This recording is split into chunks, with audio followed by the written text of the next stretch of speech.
Hello YouTube, this is the Bucket coming at you today with my Sig X-Compact, and I want to talk to you today why I believe this is the best gun to recommend from any gun that is currently on the market. Now I'm going to explain to you why here. I was looking at this gun and it just kind of does everything perfect. Is it the most concealable gun? No. This gun comes in at an overall length of 7 inches. It's 1.3 inches in width. Its height is 5.3 inches. Barrel length is 3.6 inches. It's 25 ounces, so it's not the most concealable gun, but it's definitely concealable. At 15 plus 1 mag capacity, it's great mag capacity for pretty much anything that you would possibly need.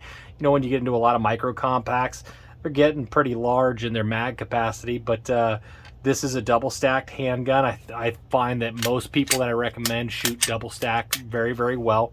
It's not too short. It's not too long. You definitely use this as a home defense firearm. When people talk to me about Glocks and the terminology, their pitch is Glock perfection, yet the first thing that a Glock person will do is tell you all the things that they upgraded on them. As far as triggers go, I believe this trigger is better than any Glock straight out of the box. The sights on this are Sig night sights, which means night sights, big front sight. The Glock drop in a bucket sights aren't nearly as quality as these. The texturing on the grip is I find better than a Glock. It's got a nice beaver tail. Most people say this just fits in the hand really, really well. This gun just checks a million boxes. Now, if you want a race gun, there's obviously better guns out there. If you want the most micro compact gun that you can get out there, there's a dozen good options. I've done reviews on a lot of them, but this is a gun that just kind of fits all the boxes. They've been around for a long time now. They're high quality in every way, shape, or form. You look at it, the finish is nice.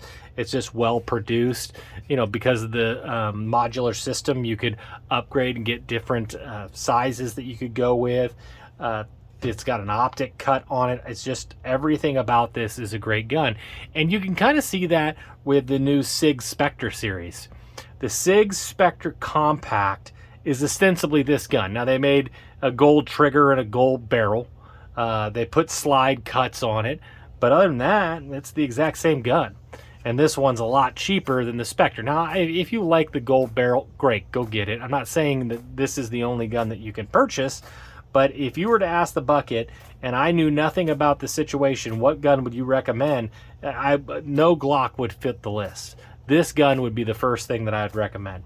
Now, there are some things that I don't like about this gun. For instance, and it's a lot of stuff about the optics with this gun. So I do like the fact that I think this is an easier takedown than Glock.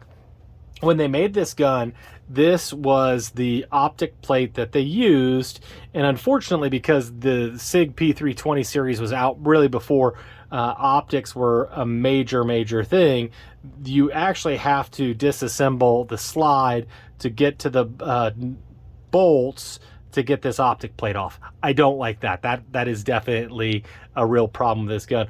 Also, a lot of the guns, if you buy them with an optic on it, they won't come with the top plate. So if you're buying one with an optic, make sure that it has the top plate.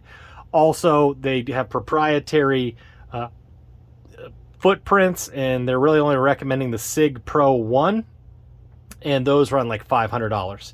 When I ran the Sig Max, there were the Crimson Trace 1550 was a great optic that you could get put on there, and that ran about 150 at the time. So is it perfect? No. Is it better than any Glock you'll get out of the box? In my opinion, yes. And I'm not hating Glocks. I mean, if you like a Glock and if you want to upgrade and do those types of things for your guns, I think that's a great option. But if you're just asking for the best gun, bang for your buck, out of the box, Sig X-Compact is the way to go. And if you want to upgrade and get an AXG, great. If you want to get a Spectre, that's awesome. But these guns are affordable, and there is nothing about them that I wouldn't take over a Glock any day of the week.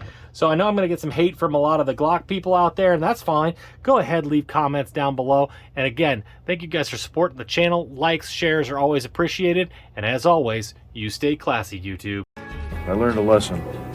Never half-ass two things. Whole-ass one thing.